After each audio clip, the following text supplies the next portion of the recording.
bonsoir. Vous êtes un peu pris en otage. Je prends beaucoup de risques parce que je suis évidemment dans une situation où nos deux mondes se confrontent l'un à l'autre et je pense qu'il est bon que l'on dialogue ensemble. Je prends beaucoup de risques parce que je me suis aperçu que dans cet amphithéâtre, les communications ne passent pas. Donc vous ne pouvez pas regarder vos mails.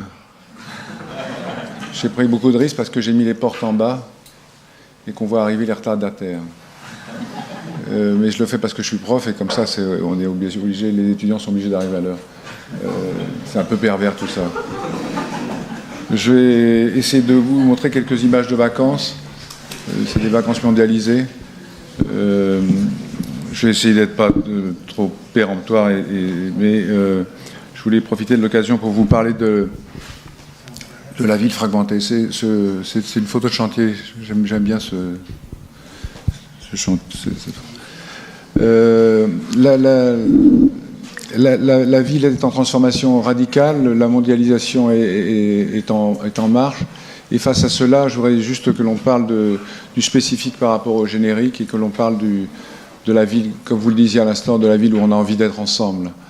Évidemment, on est passé d'une population urbaine de 10% en 1900 à 50% aujourd'hui et demain 75%. Quelques chiffres encore. Dans ces villes, la population qui travaillait dans l'ordre manufacturier était à New York, c'est un exemple, à New York, de 29% en 1964, elle est de 4% aujourd'hui. C'est-à-dire que le monde de la fabrique et le monde de la production a largement changé, vous le savez comme moi, et il conditionne aussi notre rapport au travail. Je ne vais pas rentrer dans la campagne électorale, mais évidemment, tout cela, ce monde est en bouleversement. Et ce bouleversement-là, nous devons l'assumer dans nos villes aussi. Je voulais aussi faire en sorte que l'on parle non seulement de la ville où on habite, mais de la ville où on travaille, de la ville des loisirs, de la ville où on est ensemble et que l'on partage à tout moment. C'est une ville qui change de profil, de topographie. Cet exemple était l'exemple de Shanghai où il y avait 121 immeubles de grande hauteur en 1980, il y en avait 10 000 en 2005, il doit y en avoir 10 fois plus aujourd'hui. Et encore un chiffre qui est un chiffre dont je n'avais pas compris qu'il était de très grande actualité. Dans les villes, les populations évoluent, les populations migrantes sont très importantes, l'évolution des populations migrantes est très importante. À Londres, elle est passée de 38% en 92 à 56% en 2001. Et surtout, la mondialisation fait que la structure des villes est de plus en plus dense. Et quand on prend la ville de Mexico, on s'aperçoit qu'elle est passée de 400 000 habitants en 1900 à 19 millions en 2000. Donc elle doit être à 23 millions aujourd'hui. Moi, je travaille beaucoup en Chine, notamment dans une ville qui s'appelle Tianjin. C'est une ville qui avait un village de 11 millions d'habitants. Qui doit se développer en conurbation avec Binhai, qui est le port autonome, ça va faire 23 millions d'habitants, et vraisemblablement relayé avec Pékin, puisque c'était le port de Pékin, l'ancien port de Pékin, ce qui va faire une ville de 50 millions d'habitants. L'urbanisation, on parle, les chiffres que l'on donne sont des chiffres qui trouble notre regard sur le monde. Voici la banlieue de Mexico. Pour les gens, pour aller de l'université au centre-ville, il faut à peu près 3 heures. Et la question qui se pose est bien sûr non seulement celle de l'urbanisation et de l'architecture et de la construction des villes, mais aussi de leur alimentation en énergie et en traitement de toute nature. La ville est fragmentée. Je vous montre des images comme cela, mais je voudrais justement que l'on voit comment on assemble les choses, comment est-ce qu'on fait ensemble. C'est cette question du ensemble qui me paraît important. Et cet ensemble-là est contre une vision un peu exclusive de la ville. C'est une ville de la mixité dont nous avons besoin. C'est une ville qui dépasse le zonage que l'on retrouve dans la ville chinoise. Et c'est une ville qui s'ouvre sur les autres. C'est aussi une ville de l'infrastructure, on en parlera beaucoup tout à l'heure, mais c'est aussi une idée de ne jamais abandonner, quel que soit le territoire dans lequel nous sommes, de jamais abandonner des parcelles de ce territoire. Il y a une ville aujourd'hui qu'on pourrait appeler une ville nature, et on en parlera dans un instant. C'est ce rapport que nous maintenons, vous en parliez, monsieur, à l'instant, ce rapport que l'on donne avec le paysage, avec le grand paysage, avec ce qu'on appelle une rurbanité aujourd'hui. Et c'est dans cette rurbanité que va se développer une ville durable également. La ville est fragmentée, c'est une ville éclatée, c'est une ville diffuse, c'est une ville éparpillée. Et en ce sens, c'est une ville qui perd de son identité collective. Nous devons la retrouver et vraisemblablement la retrouver autour de valeurs esthétiques, symboliques et d'ordonnancement qui sont aujourd'hui délaissés. Ce rapport à l'infrastructure me paraît important parce qu'il dépasse ce que les architectes souhaitaient dans la ville générique. Vous voyez ce projet terrifiant de notre ami LC, ou celui-ci pour Berlin. Et cette ville utopique est aujourd'hui malheureusement en construction dans beaucoup de villes de pays en développement. Cette ville générique, c'est celle dans laquelle il faut s'abstraire. Ces images montrent à quel point elles sont à la fois homogènes et destructrices. On construit là-bas de grandes maquettes, des maquettes à l'échelle 1. Et je pense qu'il nous est indispensable de regarder ce que nous faisons ici, dans nos petites villes, et dans les plus petites, avec la même attention que l'on porte à la ville-monde.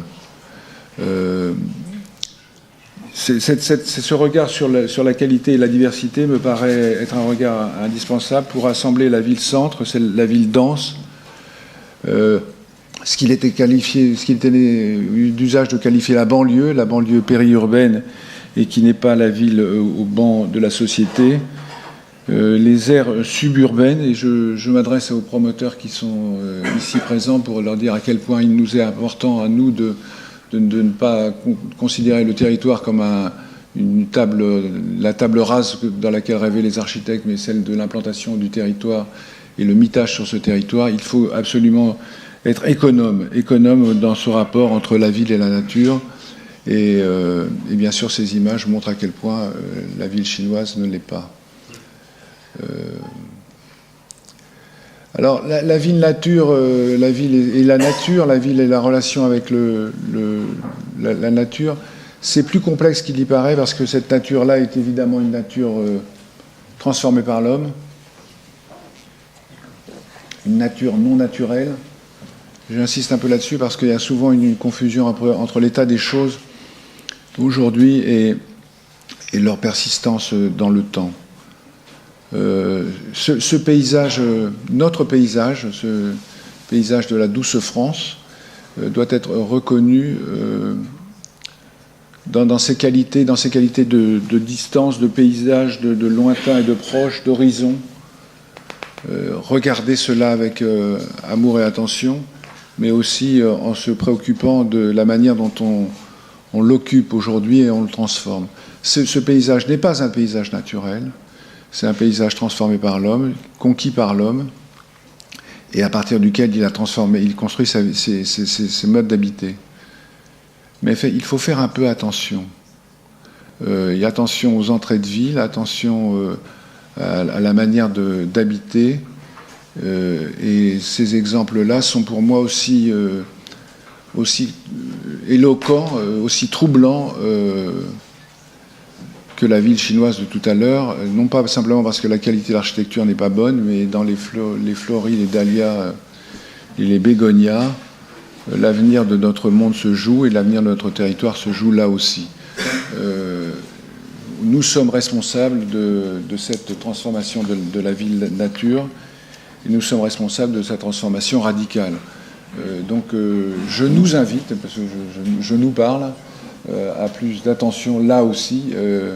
Évidemment, c'est dans cet équilibre entre la ville explosive de Mexico, de Shanghai ou de Delhi, mais aussi dans nos lotissements et dans nos manières d'aborder nos villes moyennes que se joue l'avenir de notre société.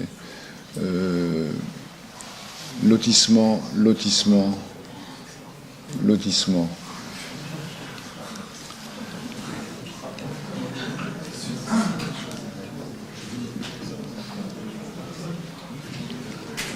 Et vous allez me dire, ça n'est pas à notre échelle, mais c'est à notre échelle ou c'est à l'échelle de notre territoire.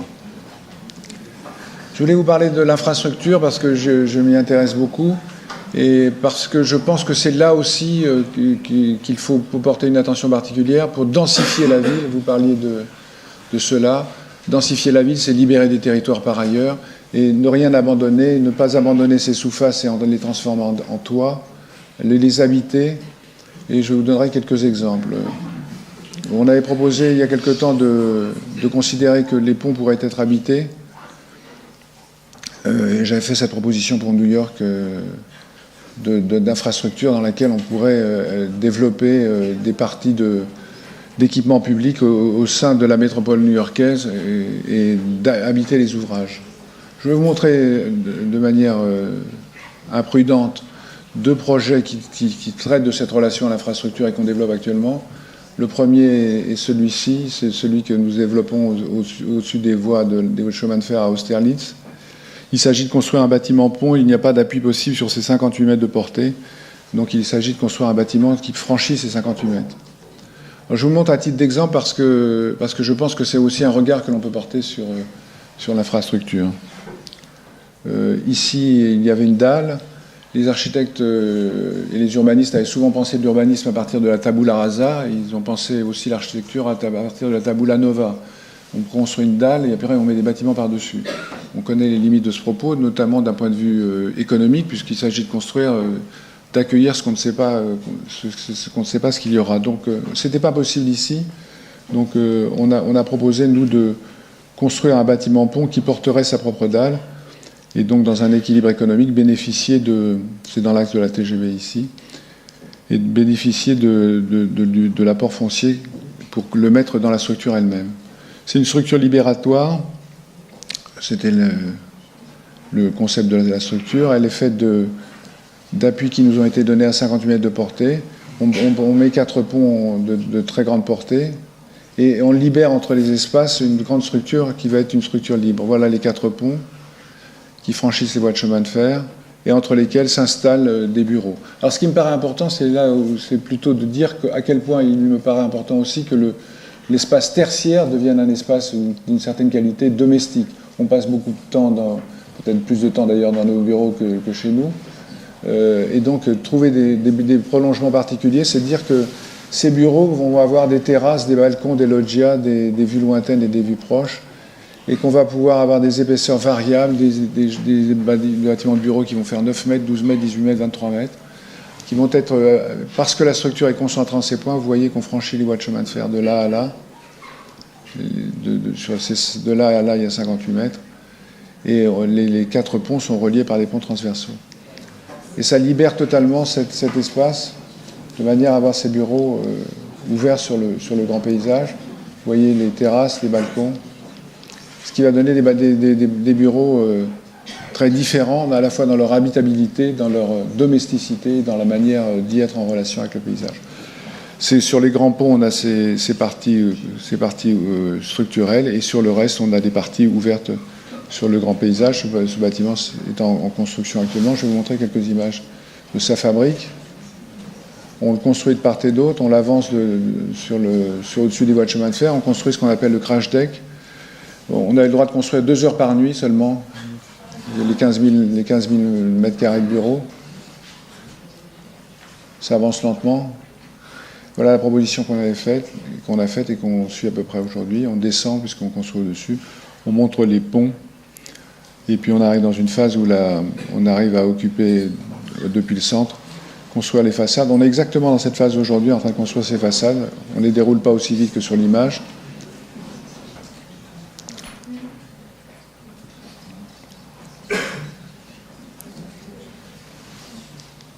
Et voilà le chantier il y a 15 jours.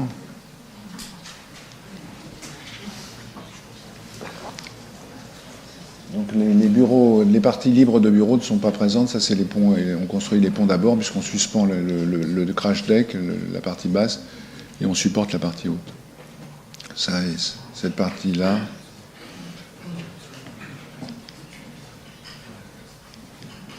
Cette vue-là et cette vue-là et cette vue-là. Donc, cette attention particulière à l'infrastructure comme support de notre attention et comme lieu à ne pas abandonner. Ne rien abandonner, d'abord, ça devrait être le thème. N'abandonner aucun mètre carré à personne. Ils appartiennent tous à la collectivité. Je suis en train de construire une autre gare-pont qui est la gare de Montpellier actuellement pour le TGV. C'est un projet qui va rentrer dans la polémique bientôt, mais parce qu'il n'y a pas de train qui passe beaucoup.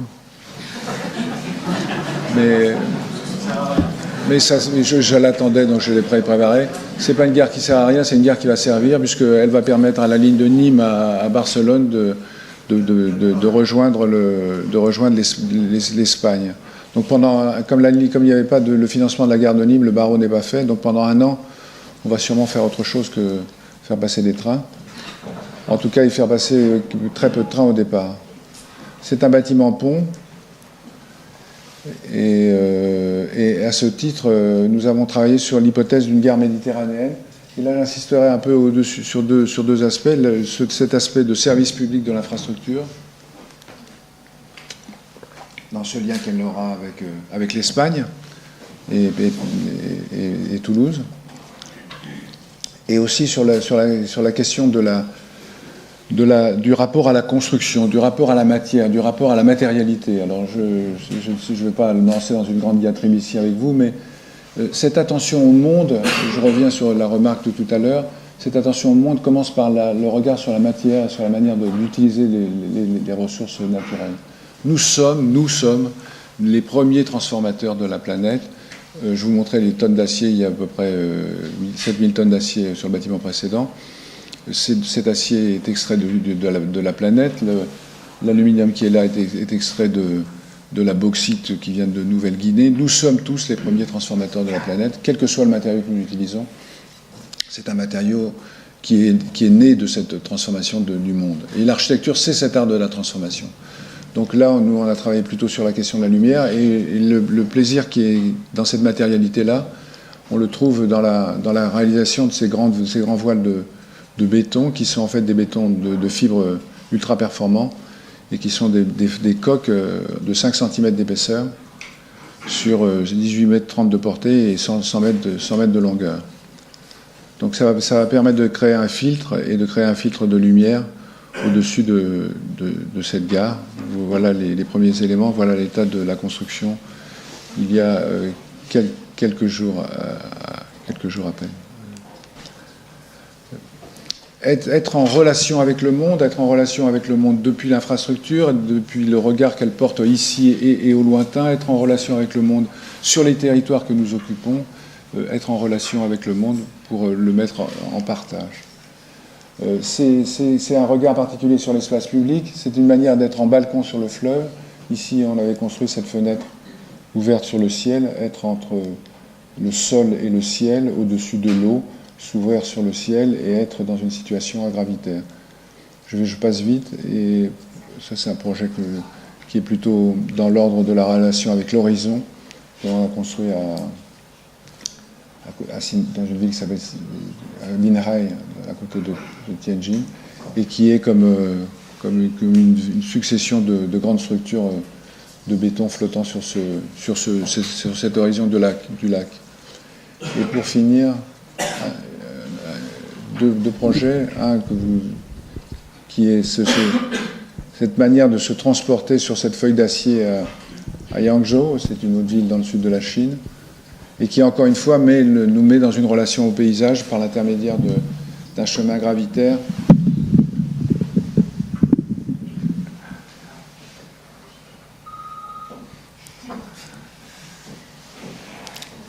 Et de cette transformation de l'acier, c'est une ville où on construit, là c'est la ville des chantiers navals de Chine, et à ce titre, on a réussi à utiliser une technologie particulière.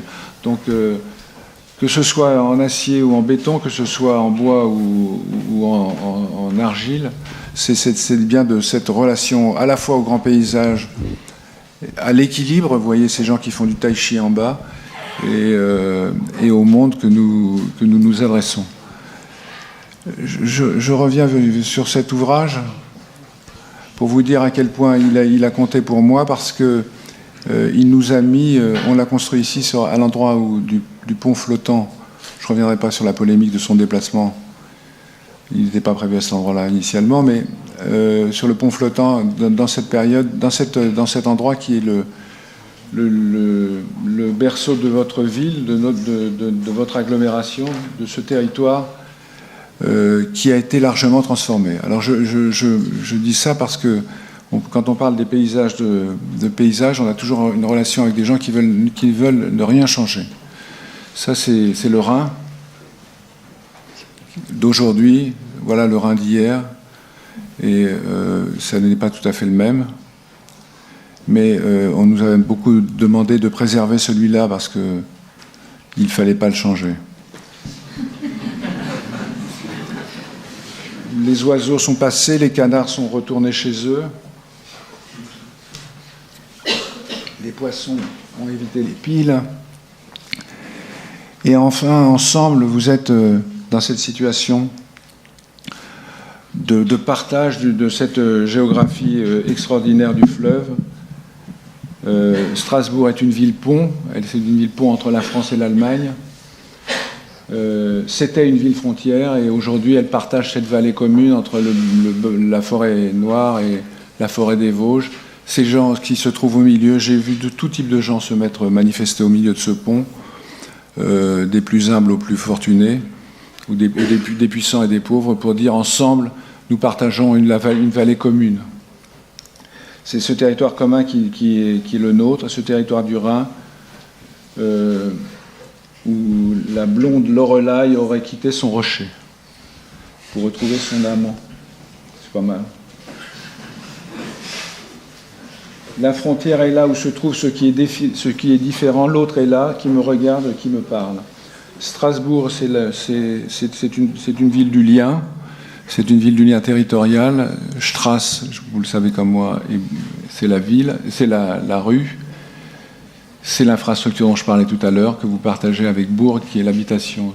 C'est bien que vous soyez à Strasbourg, on devrait être tous à Strasbourg, être dans une demeure et être en chemin, dans ce rapprochement que j'évoquais précédemment. Je suis très heureux que la ville ne se ferme plus à 22h, pour des raisons personnelles et générales. Et donc c'est une ville ouverte, c'est une ville pont, c'est une ville lien. Le Tsenurklok est dans la mémoire de chacun. C'est une ville ouverte. Et ce qui me paraît tout à fait extraordinaire, c'est que vous avez la chance d'avoir une cathédrale qui est le symbole de cette ville, qui est une cathédrale inachevée. Et ça, c'est bien. Ne l'achevez jamais, parce que la ville n'est jamais achevée. C'est cette ville que nous construisons ensemble, son symbole, c'est cette cathédrale. Cette idée que l'inachèvement de la ville est permanent et que nous travaillons sur cette sédimentation historique à laquelle nous participons tous avec la plus grande attention. Merci pour la vôtre, pour ces quelques temps.